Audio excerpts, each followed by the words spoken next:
Zaouatane est malienne, elle restera malienne. Zaouatane est malienne, elle restera malienne.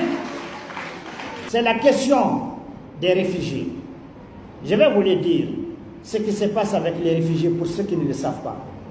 À chaque fois que nous sommes attaqués, que ce soit des Menaka, que ce soit des Kidal, le message de la France et de ces SIPO qui est véhiculé au niveau de ces communautés-là, c'est ce narratif-là qui est écrit depuis 1960. Je vous l'ai dit.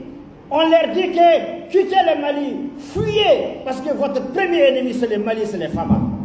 C'est ça le narratif que la France a construit depuis 60 ans. Et ce narratif-là, nous allons le casser. Nous allons le casser pour que les gens comprennent que non, l'ennemi c'est eux, ce n'est pas le Mali. L'ennemi c'est eux, ce n'est pas le Mali. Et que si vous êtes attaqué à Menaka, vous avez des difficultés de sécurité. Le Mali est vaste, il est large. Vous pouvez venir vivre en paix à Sikasso, à Kaï, à Bamako, à Ségou. Vous n'avez pas besoin d'aller vous faire humilier en Mauritanie, en Algérie ou quelque part, comme des mendiants, à la merci des manipulateurs. Et maintenant, on parle même d'Ukrainiens qui n'arrivent même pas à sauver leur patrie. Qui n'arrivent même pas à sauver leur patrie. Un État qui est en train de disparaître de la carte. Parce que les médias, leurs médias ne vous disent pas la vérité. L'Ukraine n'existe plus. Et c'est là qu'ils veulent faire ce que les frères ivoiriens disent garçons. C'est au Mali qu'ils veulent faire les garçons. Alors qu'ils ont pillé, vendu, détruit l'Ukraine. Et c'est à Zaouatane qui vont faire les garçons. Aujourd'hui, nous avons ce qui est le plus important, on l'a arraché. Ça va être certainement mes derniers propos dans cette intervention. Nous avons acquis ce qui est le plus sacré. C'est la souveraineté retrouvée. Lorsqu'on a dit la souveraineté retrouvée, il y a eu beaucoup de débats là-dessus. Mais ces débats, dans le sens négatif, sont animés par ceux qui ne sont pas de bonne foi.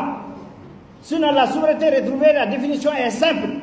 Vous êtes souverain lorsque vous avez la capacité, la possibilité de décider par vous-même sans demander la permission à quelqu'un. Il n'y a pas d'autre définition à ça. Et ça, depuis 1960, on ne l'a jamais eu. C'est avec cette transition, c'est avec Assimi Goïta qu'on est devenu souverain. On décide qui est l'ami, qui est l'ennemi. Et au nom de cette souveraineté retrouvée qu'on a pu acheter des armes, on va acheter ce qu'on veut. Et c'est au nom de cette souveraineté qu'aucun pays ne peut nous indemniser. Aucun pays ne peut nous menacer, nous intimider.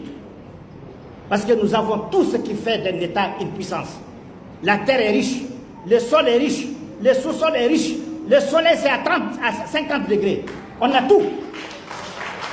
Et on a le pouvoir de décider sans demander la permission. Alors, on cherche quoi d'autre? Assumons-nous. Alors je termine par dire, vive la transition, vive le Malipura.